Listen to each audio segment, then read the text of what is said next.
تو حضرت ملا رومی رحمۃ اللہ علیہ نے لکھا ہے کہ ایک قوم ایسی تھی کہ ان کا بادشاہ کہتا تھا کہ یار میں جو بھی ظلم کرتا ہوں یہ اٹھتا ہی نہیں، جیسے میں چاہتا ہوں کر جاتا ہوں، جاگتا ہی نہیں۔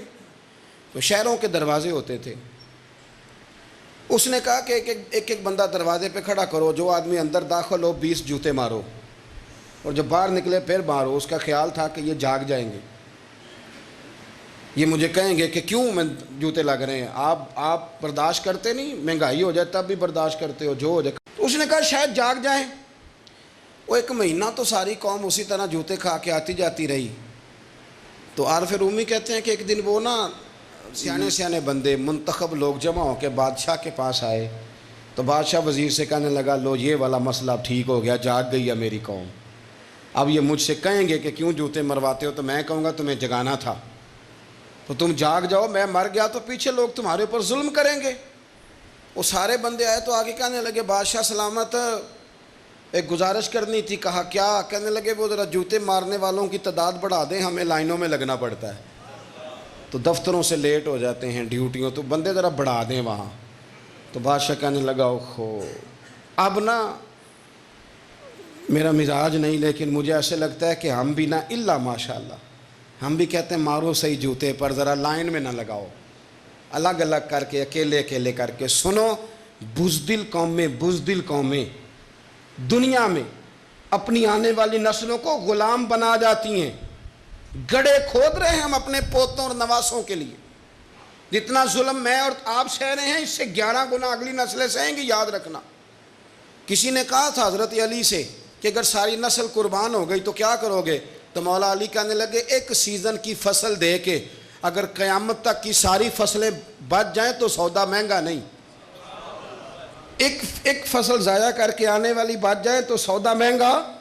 کسی نے تو آگے بڑھنا ہے نا، کسی نے تو۔ یہ قصور میں 3-4 بچے پھر قتل ہو گئے، کل کی بات ہے نا، ابھی زینب کو لوگ بھولے نہیں اور ایک نیا مسئلہ بن گیا۔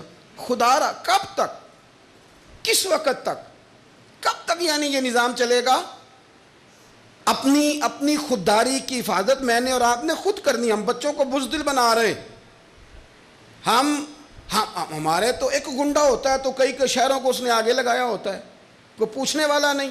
اگر آپ کے اندر میرے اندر حفاظت خودداری نہیں جاگے گی، خبردار جی بچوں کو دھوپ لگتی ہے تو یہ تو پھر ایسے ہی رہیں گے۔ سنو حدیث مبارکہ، ترمذی کی حدیث ہے، صلی اللہ تعالی نبی کریم صلی اللہ، یہ حدیث پاک نہ کہیں دل کی تختی پہ لکھ لینا، یہ ترمذی شریف میں موجود ہے، یہ کہیں دل کی تختی پہ لکھ لینا۔ حضور نے فرمایا من قتل دون مالہ فہو شہید۔ کیا خوبصورت انداز ہے میرے نبی پاک۔ حضور فرمانے لگے جو شخص اپنے مال کی حفاظت کرتا کرتا مر گیا وہ عام موت نہیں مرا، شہادت کی موت مرا ہے۔ ایسے کر کے پلیٹ میں رکھ کے نہیں چور کو دے دینے پیسے۔ ہاں اگر آپ نہتے ہیں، اس کے پاس اسلحہ ہے تو پھر بات اور ہے، پھر جان بچانے کی اہمیت زیادہ ہے، لیکن آپ طاقت کٹھی کریں۔ یہ کیا بات ہوئی کہ چور آیا اور لے کے چلا گیا؟ فرمایا من قتل دون مالہ فہو شہید، جو اپنے مال کی یعنی جائز پیسے اس نے کمائے ایسے ہی کو لے جائے۔ فرمایا جو اپنے مال کی حفاظت کرتے ہوئے مر گیا، تمہارے نبی کا وعدہ ہے وہ شہادت کی موت مرا، گویا اللہ اسے بغیر حساب کتاب جنت عطا کرے گا۔ اور حضور فرمانے لگے وَمَنْ قُتِلَ دُونَ دَمِهِ فَهُوَ شہید۔ فرمایا جو آدمی اپنی جان کی حفاظت کرتے ہوئے مر گیا، کسی نے اس پر حملہ کیا، اس نے جان بچائی، لڑا اور مر گیا، عام موت نہیں مرا، حضور فرماتے ہیں میرا وعدہ ہے وہ شہادت کی موت گیا۔ سیاستہ کی روایت پڑھ رہا ہوں، اور حضور فرماتے ہیں دینہ فہو شہید، جو اپنے مذہب کی حفاظت کرتے ہوئے مرا۔ ذرا ترتیب دیکھو، پہلے نمبر پہ حضور نے مال کا نام لیا ہے، دوسرے نمبر پر رسول کریم علیہ السلام نے جان کا نام لیا، اور دین کا نام تیسرے نمبر پہ لیا ہے۔